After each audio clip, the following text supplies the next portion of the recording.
আজ সকালে হঠাৎ দিদি ফোন করে বলে বর্ধমান যেতে হবে, তাই তাড়াতাড়ি রেডি হয়ে চলে এসেছি গলসি বাজার। গাড়িটাকে পার্কিং করে চলে গেলাম দিদির কাছে। অনেকদিন পর দিদির সঙ্গে দেখা হলো। আর আমি আর দিদি যখন একসঙ্গে থাকি আমরা এত বকি, পুরো রাস্তাটা আমরা শুধু বকে বকে এসছি। আর দিদি বর্ধমানে এসছে শুধুমাত্র ফুল কিনতে। ফুলগুলোকে দেখতে এত সুন্দর লাগছে। আর এই দোকানটায় ফুলের দাম অনেকটা কম। আমরা যখন বোলপুরে মেলাতে দাম জিজ্ঞেস করেছিলাম তখন অনেক দাম বলেছিল। আমার না ফুলগুলো অনেকটা ভালো লেগেছে, কিন্তু আমাদের ভাঙা বাড়িতে কি আর ওইসব ফুল মানায়, সেটা ভেবেই আমি আর নিইনি। আর দিদিদের বাড়িটা অনেকটা সুন্দর, তাই এই ফুলগুলো দিদিদের বাড়িতেই ভালো মানাবে। ভবিষ্যতে যদি আমি ছোট্ট সুন্দর একটা বাড়ি বানাই তাহলে আমি এই ফুলগুলো অনেক নিয়ে যাব। আমার না ছোট্ট বাড়ি খুব ভালো লাগে। ফুল নেওয়ার পর আমরা চলে গেলাম পাঞ্জাবি নিতে, কারণ আমার দিদির ছেলের বিয়ে না, মানে আকিকা, তার জন্য একটা পাঞ্জাবি খুব দরকার। আর শুনেছি এই মার্কেটে নাকি অনেক সুন্দর সুন্দর পাঞ্জাবি থাকে। তবে এই মার্কেটটার নামটা আমার মনে পড়ছে না। কার্জন গেট থেকে কিছুটা এগিয়ে এসেই এই মার্কেটটা আছে। তো এখান থেকে একটা ব্ল্যাক কালারের পাঞ্জাবি নিয়ে আমরা বেরিয়ে পড়লাম। এখানে অনেকগুলো টাকা নষ্ট হয়ে গেছে দিদির, কারণ ফুল থেকে শুরু করে পাঞ্জাবি আরো অনেক কিছু নিতে হয়েছে। আর আজ ছিল শুক্রবার, আর শুক্রবার মানে নবাবহাটের উত্তরাহাট। তো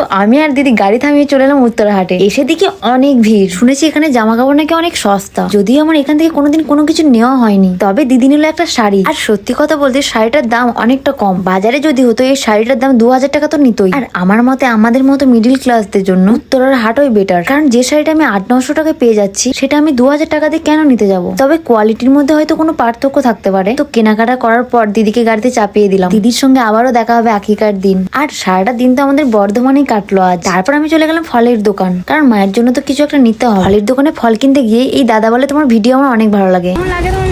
ভিডিও খুব ভালো লাগে। তোমাদের মুখে এই কথাটা শুনতে আমার অনেকটা ভালো লাগে। তো যাই হোক, ব্লগটা এখানেই শেষ করলাম।